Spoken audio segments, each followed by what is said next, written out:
Tous les jours, 14h, 15h30, Les experts européens. Elena Morna. Alors, on ne pouvait pas parler de la beauté des dents sans recevoir David Abiker. Évident. Bonjour David. Bonjour les experts, bonjour Julia et Elena. Bonjour, Je ne vous embrasse pas sur la bouche, je sors de table et je ne me suis pas lavé les dents, pardonnez-moi. C'est pas bien. David, ce sujet sur l'hygiène bucco-dentaire vous a justement mis l'eau à la bouche.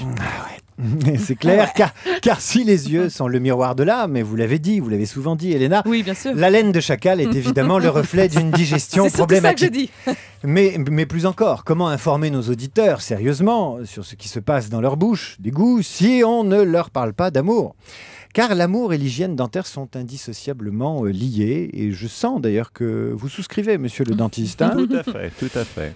Ça commence au berceau, quand bébé fait ses dents et que les petites quenottes se plantent dans le mamelon maternel, jusqu'à la vieillesse où le garnement qui a grandi dit à mamie « Mamie, non seulement tu piques, mais en plus tu pues du bec !» Eh oui.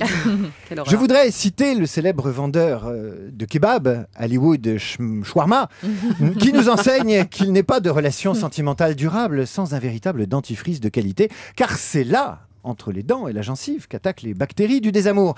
Dans le film Renvoi à l'ail et sentiment, on comprend combien la pâte à mâcher peut sauver un flirt quand l'amour est au bord des dents, telle la rose Ultra Bright. De la même façon, les vaporisateurs buccaux ont rendu d'immenses services aux amateurs de femmes et d'aïoli. Mhm. Hein? D'aïoli. D'aïoli, C'est oui. évident. Oui, je préférais me souvenir de la rose Ultra Bright. Allez, maintenant nous allons suivre le parcours d'une brosse à dents depuis la première rencontre jusqu'au divorce ou jusqu'à la fin du mariage. L'itinéraire de la brosse à dents raconte l'histoire du couple. Au départ, la brosse à dents est seule chez le célibataire. Elle sert 2 à 3 fois par jour jusqu'à ce que le célibataire, il a chopé. Et une fois qu'il a chopé, le célibataire se brosse encore plus les dents qu'avant. Car de l'appel au râteau, il n'y a qu'un pas. C'est comme la roche carpéienne et le Capitole. Ensuite, le célibataire dort de plus en plus chez sa copine, car la salle de bain des filles, c'est bien connu, est plus propre que celle des garçons. Et la fille, elle est sympa. Pour garder le mec, elle lui achète une brosse à dents. C'est comme ça qu'elle le fait, avec son petit confort. Ensuite, une fois que les relations s'installent dans la durée, le garçon se lave les dents comme avant. Et parfois, il oublie, et donc il sent du bec. Sa femme, car entre-temps, il l'a épousée, sa femme lui dit « Lave-toi mieux les dents, chérie. » Et puis le soir, avant de s'endormir, au lieu de prendre un chewing-gum comme avant pour faire crac-crac, il prend une Pastirénie car il a des brûlures d'estomac et peu à peu l'hygiène bucco-dentaire passe à l'arrière-plan. Et puis un matin, on finit par dire à son conjoint « Tu ronfles ?» avec la bouche.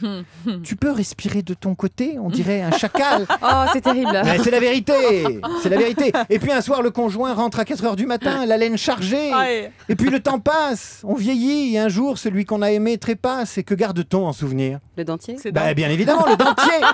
Un joli dentier qu'on Vous peut connaissez bien, conserver. hein. Ben, on le met sur la cheminée et dedans, vous mettez la rose Ultra Bright du dentier. non. C'est très Classe. décoratif. Alors voilà pourquoi je profite de la vie et de l'amour. Et je dis à la mère de mes enfants, la femme que j'aime, je t'en prie, ne sois pas farouche, même si parfois je sens de la bouche. Écoute-moi. tous les jours, 14h, 15h30, Les experts européens. Elena Morna.